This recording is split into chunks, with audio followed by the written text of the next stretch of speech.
আজকে আমরা যে বিষয় নিয়ে আপনাদেরকে জানাবো এবং নিজেও জানবো সেটি হচ্ছে চোখের সমস্যা। চোখ আমাদের অমূল্য সম্পদ, আমরা প্রত্যেকেই জানি। তাই সেই চোখের যত্ন, চোখের সুরক্ষা, চোখের স্বাস্থ্য, এই তিনটেই কিন্তু অত্যন্ত জরুরি। চোখকে কিভাবে ভালো রাখবো সেটা যেমন একদিকে দরকার, তেমনি কোন কোন সমস্যা দেখা দিলে চিকিৎসকের কাছে যাব সেটাও কিন্তু অত্যন্ত জরুরি। যেমন ধরুন, আপনি সকালবেলা উঠে কম দেখছেন, আপনার মনে হচ্ছে যে আপনি আগে যতটা দেখতে পেতেন এখন ঠিক ততটা দেখতে পাচ্ছেন না। অনেক সময় আমরা ভাবি আমাদের হয়তো চোখে পাওয়ার এসছে, কিন্তু এখানে কি থেমে যাওয়া উচিত? আরেকটু কি ভাববো না? আবার অনেক সময় এরকমও হতে পারে যে চোখে দেখতেই পাচ্ছেন না, আপনি বুঝতেই পারছেন না যে আপনার চোখের অন্দরে কি ঘটনাটা ঘটে গেছে, কেন এমন হয়। আজকে সেই বিষয় নিয়ে আমরা আলোচনা করতে এসেছি AM মেডিকেল সেন্টারে, এবং আমরা আমাদের মধ্যে পেয়েছি cataract and vitreo retinal surgeon ডাক্তার শ্রীমন্তন বাসুকে। ডাক্তারবাবুকে প্রথমেই আমাদের ইমেজ বেঙ্গল হেলথ কেয়ারে স্বাগত জানাবো। ধন্যবাদ। আজকে যে বিষয় নিয়ে ডাক্তারবাবুর কাছে আমরা আলোচনা করতে শুরু করব সেটি হচ্ছে ম্যাকুলার ডিজেনারেশন। এই ম্যাকুলার ডিজেনারেশন কি, কেন হয়, কাদের হয়, হলে কি কি লক্ষণ দেখা যায়, বা এর চিকিৎসা কী, সাবধানতা কী, সমস্ত বিষয় নিয়ে আজকে জানবো ডাক্তারবাবুর কাছে। ডাক্তারবাবু, শুরুতেই যেটা বললাম যে ম্যাকুলার ডিজেনারেশন, এটা তো আপনাদের চিকিৎসার পরিভাষা, কিন্তু আমাদের যেটা সাধারণ মানুষের প্রশ্ন, চোখে আমরা অনেক সময় কম দেখি, আমরা ভাবি আমার চোখে হয়তো পাওয়ার এসছে, বা অনেক সময় ভাবি চোখের হয়তো অন্য কোনো সমস্যা, কিন্তু এতটা যে গভীর একটা সমস্যা সেটা আমরা বুঝতেও পারি না। এই যে ম্যাকুলার ডিজেনারেশন, এই ম্যাকুলার ডিজেনারেশন কি? ধন্যবাদ। ম্যাকুলার ডিজেনারেশন কি বোঝার আগে বোধহয় আমাদের বুঝে নেওয়া উচিত ম্যাকুলা কি। আমাদের চোখের বাইরে আছে মণিকর্ণিকা, তার কিছুটা পেছনে আছে আমাদের স্বচ্ছ লেন্স, যার ভেতর থেকে আলোকরশ্মি পেছনের রেটিনার ওপর গিয়ে ফোকাসড হয়। রেটিনা একটি আজকালকার পরিভাষায় একটি মাইক্রোচিপের মতো। অনেক ইনপুট যায়, সেখান থেকে ইমেজ চলে যায় অপটিক নার্ভের মাধ্যমে ব্রেন অবধি। এবার এই চিপের মধ্যেও যেমন কিছু কিছু ফাইনাইট জিনিস থাকে, একটি ক্যামেরার চিপের মধ্যেও, ক্যামেরাতে আজকাল ডিজিটাল ক্যামেরাতে যেমন ছবি তুললে আগেকার দিনে যেমন ফিল্মে ছবি তোলা হতো, আজকালকার দিনে যেমন ডিজিটাল চিপে ছবি তুলি আমরা। এই চোখের পেছনে আমাদের main central area of retina, যার মধ্যে ইমেজটা সবচাইতে বেশি ফোকাসড হয়, এই জায়গাটাকে বলা হয় ম্যাকুলা। এই ম্যাকুলার মধ্যবর্তী অংশটা হচ্ছে ফোভিয়া। এই ম্যাকুলার ভেতরে সবচাইতে বেশি পরিমাণে কোণ থাকে। আমাদের রড এবং কোণ দুটি আলোকরশ্মি অ্যাবজর্ব করার জন্য দুটি সেল থাকে চোখের পেছনে রেটিনাতে। এর মধ্যে কোণের সবচাইতে বেশি কনসেন্ট্রেশন থাকে এই ফোভিয়াতে, এবং এই ম্যাকুলা ফোভিয়ার চারপাশের একটি অংশ। এবং এই ম্যাকুলাতে যদি কোনো গণ্ডগোল হয় তাহলে লোকের দৃষ্টিশক্তি কম হতে থাকে। সমস্ত দৃষ্টিশক্তি কিন্তু কম নাও হতে পারে। আমরা যেটা দেখেছি যে ম্যাকুলার কোনো যদি অসুস্থতা হয় তাহলে সেন্ট্রাল ভিশন চলে যায়। সেন্ট্রাল ভিশন বলতে কি বোঝায়? ধরুন আপনি আমার দিকে তাকিয়ে আছেন, ভগবান করুণাও না হোক, আপনার যদি ম্যাকুলার ডিজেনারেশন হয় সেক্ষেত্রে আপনি হয়তো আমার দিকে তাকিয়ে থাকলে আমার মুখের অংশটা আপনি কালো দেখবেন, চুলটা দেখতে পাবেন, কানটা দেখতে পাবেন, শার্ট টাইটা দেখতে পাবেন, কিন্তু মুখের অংশটা কালো দেখবেন। এইটাকে বলে central vision loss. Central vision যদি কারো লস হয়, বা যদি সেন্ট্রাল ভিশনে আপনি ব্যাকাটারা দেখা শুরু করেন, ওয়েভি লাইন্স, সে ধরুন একটি স্ট্রেট লাইনকে যদি আপনি খুব ব্যাকাটারা দেখেন, সেটা ইন্ডিকেট করছে যে রেটিনার মধ্যবর্তী অংশ ম্যাকুলা বা ফোভিয়াতে কোনো অসুস্থতা হয়েছে। এহেন অবস্থায় সঙ্গে সঙ্গে কোনো রেটিনাল সার্জনের সঙ্গে যোগাযোগ করা উচিত এবং তিনি বেশ কিছু পরীক্ষা আছেন সেই পরীক্ষাগুলো করে তারপর নির্ধারণ করবেন যে কি হয়েছে। এই পরীক্ষার মধ্যে সবচাইতে প্রাথমিক পর্যায়ে পরীক্ষা হচ্ছে চোখে ড্রপ দিয়ে স্লিট ল্যাম্প বলে একটি যন্ত্র আছে। এই স্লিট ল্যাম্প যন্ত্রটায় আমরা এই ধরনের লেন্স আছে, এই লেন্স দিয়ে রুগীর চোখের মধ্যবর্তী অংশে দেখি যে রেটিনার কোনো অসুস্থতা আমাদের ক্লিনিক্যালি চোখে কিছু ধরা পড়ছে কিনা। যদি প্রয়োজন হয় আরও বেশি করে রেটিনা দেখার জন্য এই লেন্সটা দিয়ে এই যন্ত্রটা মাথায় পড়ে আমরা দেখি। এবার ধরুন আমার দেখে মনে হলো যে কোনো অসুস্থতা আছে, আমি তখন রুগীকে কিছু কিছু পরীক্ষা করতে বলি। এই পরীক্ষার মধ্যে পড়ে অ্যাঞ্জিওগ্রাফি। আপনারা অ্যাঞ্জিওগ্রাফি শুনে থাকবেন হার্টের জন্য, চোখেরও অ্যাঞ্জিওগ্রাফি হয়। ওসিটি বলে একটি পরীক্ষা, যেটাকে বলা হয় অপটিক্যাল কোহারেন্স টোমোগ্রাফি। এটি এক ধরনের রেটিনাল স্ক্যান বা আজকাল আরও উন্নত ধরনের ওসিটি অ্যাঞ্জিওগ্রাফিও বেরিয়ে গেছে। এই 3-4টে পরীক্ষার মাধ্যমে আমরা বুঝতে পারি যে ম্যাকুলা বা ফোভিয়ার মধ্যে কোনো গণ্ডগোল আছে কি না। অনেক ধরনের গণ্ডগোল হতে পারে, আমরা আমাদের ডিসকাশন সীমিত রাখবো ম্যাকুলার ডিজেনারেশনের ক্ষেত্রে। এই ম্যাকুলার ডিজেনারেশন এমন একটি কন্ডিশন যাতে ম্যাকুলার মধ্যে যে সেলসগুলো, যে কোষগুলো আছে, সেই কোষগুলো আপনা থেকে ক্ষতি হতে থাকে।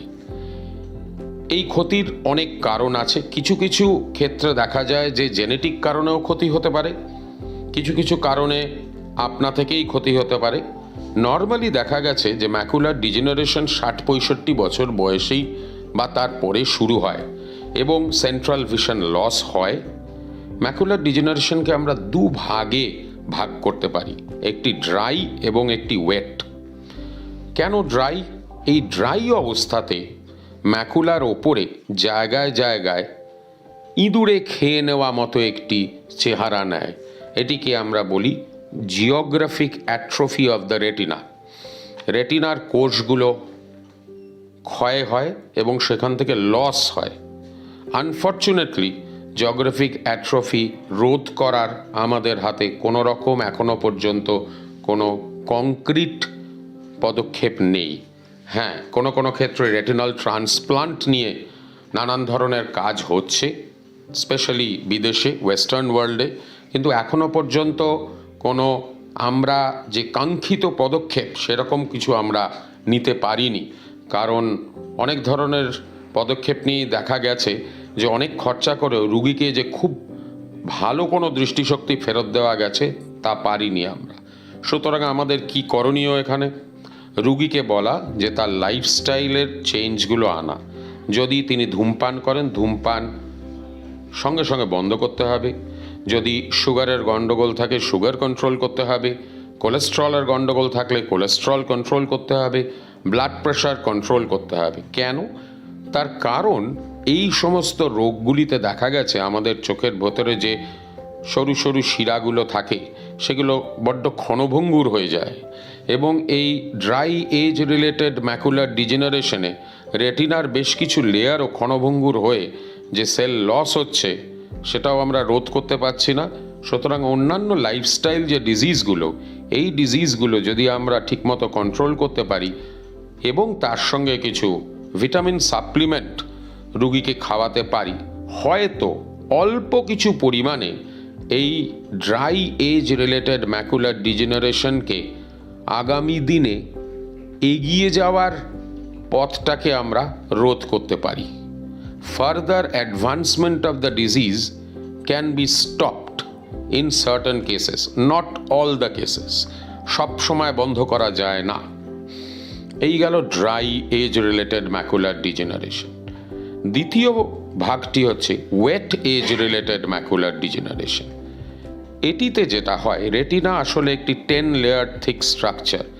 তার তলায় একটি লেয়ার থেকে নতুন নতুন শিরা উপশিরা গজায় এবং ওই ক্ষণভঙ্গুর রেটিনার ওপর দিয়ে সেটি একটি নতুন মেমব্রেন তৈরি করে। দুধের ওপর যেরকম সর পড়ে, সেটাকে এখানেও একটি নতুন মেমব্রেন তৈরি করে। আমরা এগুলোকে বলি কোরয়েডাল নিওভ্যাস্কুলার মেমব্রেন। এই মেমব্রেনগুলো রেটিনার কাজ, রেটিনা একটি বাটির মতো, তার তলায় যদি কোনো মেমব্রেন তৈরি হয় অবশ্যই এবড়োখেবড়ো হয়ে যাবে এবং আপনি এটি স্মুথ রাস্তায় গাড়ি চালালে গাড়ি যত ভালোভাবে ছোটে, একটা রাস্তার ওপর যদি অনেকগুলো বাম্প থাকে, যেরকমভাবে গাড়ি ঝাঁকুনি খেতে খেতে যায়, লাইটটাও কিন্তু এই ধরনের ঢিপির ওপর পড়লে ঝাঁকুনি খেতে খেতেই অপটিক নার্ভ অবধি পৌঁছবে, ফলে রুগী কিন্তু ভালো দেখতে পাবেন না, ব্যাঁকাটারা দেখবেন।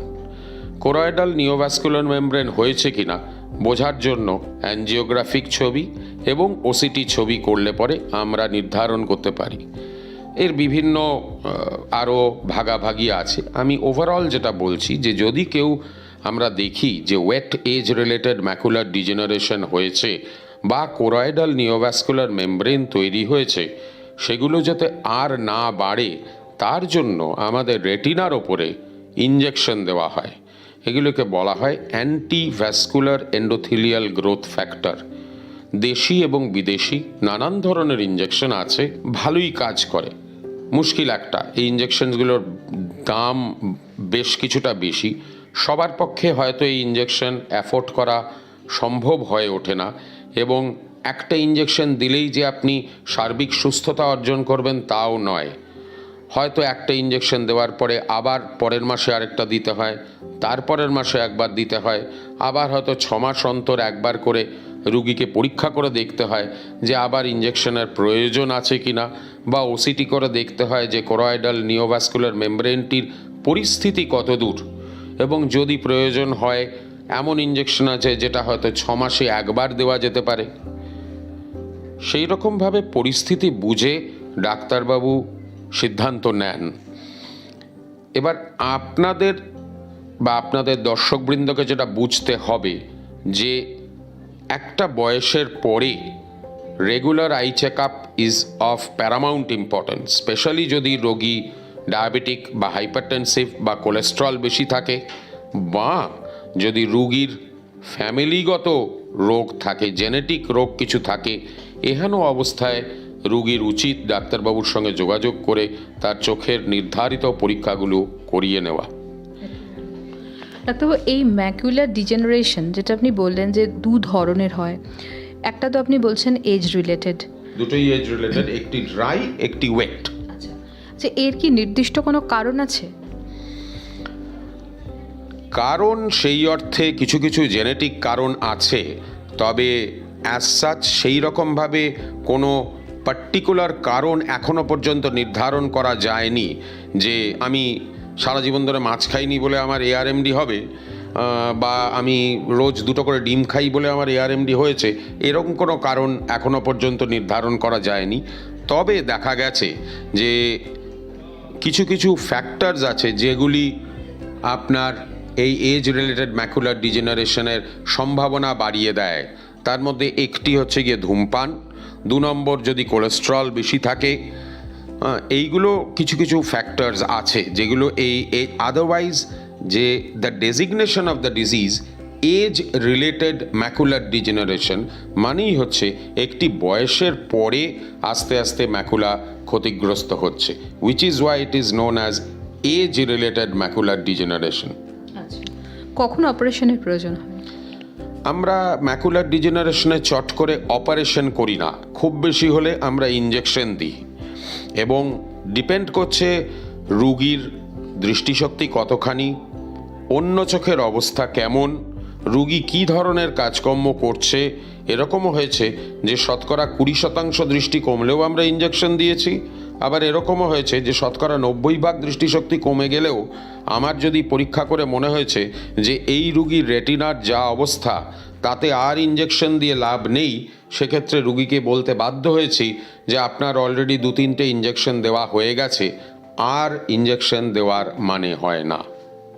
তাহলে এই ইঞ্জেকশন দেওয়ার পর কি অনেকটাই স্বাভাবিক অবস্থায় ফিরে আসেন রুগী? অনেকটাই আসেন, আমি বলবো না যে 100% আসেন, তবে আসেন। তবে যেটা মনে রাখতে হবে যে ইঞ্জেকশনগুলো কিন্তু ক্ষণস্থায়ী, হয়তো 6 মাস, 8 মাস, 1 বছর এর এফেক্ট থাকে। সুতরাং এই রুগীগুলোকে প্রথমত ডাক্তারের সঙ্গে সবসময় কন্ট্যাক্ট রেখে ডাক্তারের সঙ্গে কাছে এসে মাঝে মধ্যেই চিকিৎসাগুলো এবং পরীক্ষাগুলো করে দেখতে হয় যে আমার রেটিনার অবস্থা কেমন আছে। ডাক্তারবাবু যদি বলেন যে হ্যাঁ আরেকটা ইঞ্জেকশন দেওয়া উচিত, তাহলে দেওয়া উচিত। তবে হ্যাঁ, নিঃসন্দেহে 90% ক্ষেত্রে আমরা দেখেছি যে ইঞ্জেকশনগুলো দিলে উন্নতি হয়। আপনি পুরোপুরি বলেছেন যে এটা এজ রিলেটেড এবং এটা কিছুটা ক্ষেত্রে জেনেটিক বলেছেন, কিন্তু দুটো ফ্যাক্টর বলেছেন, একটা কোলেস্টেরল আর আরেকটা হচ্ছে স্মোকিং। তো আমরা সেই কথাটা মাথায় রেখে এই ম্যাকুলার ডিজেনারেশন আটকাতে আপনার দর্শক বন্ধুদের কি বলবেন? দর্শক বন্ধুদের বলবো যে ধূমপান বন্ধ করার জন্য, এবং আপনার লাইফস্টাইল যে ডিজিজগুলো আছে যদি কারোর থাকে, সুগার, প্রেশার, কোলেস্ট্রল, এইগুলো ঠিকমতো কন্ট্রোল করতে, এবং আপনার ফিজিশিয়ানের কথাবার্তা শুনতে। তিনি যখন বলবেন যে চোখের ডাক্তার তথা রেটিনাল সার্জনের ওপিনিয়ন নিয়ে নিজের রেটিনা চেক আপ করে নেওয়ার জন্য, অবশ্যই সেটিকে ইগনোর না করে নিকটবর্তী চোখের ডাক্তারের সঙ্গে অ্যাপয়েন্টমেন্ট করে তাকে দেখিয়ে নেওয়াটা অবশ্য আপনার কর্তব্য। অনেক ধন্যবাদ আপনাকে। আমার দর্শক বন্ধুরা ম্যাকুলার ডিজেনারেশন সম্পর্কে একটা ভীষণ সুন্দর তথ্য পেলেন। তাই হঠাৎ করে চোখে দেখতে পাচ্ছেন না বা কম দেখতে পাচ্ছেন, এটাকে নিজের মতো করে ভেবে নিলে কিন্তু চলবে না। সবসময় কিন্তু একটা চিকিৎসকের পরামর্শ নিতে হবে, যাতে চিকিৎসকই কিন্তু বুঝতে পারবেন যে আপনার চোখের ভিতরে কি হয়েছে। চোখ আমাদের অমূল্য সম্পদ, তাই অবহেলা করা একেবারেই উচিত না। ডাক্তারবাবুকে আরও একবার ধন্যবাদ জানাচ্ছি। সকলে সুস্থ থাকুন, ভালো থাকুন। নমস্কার। নমস্কার।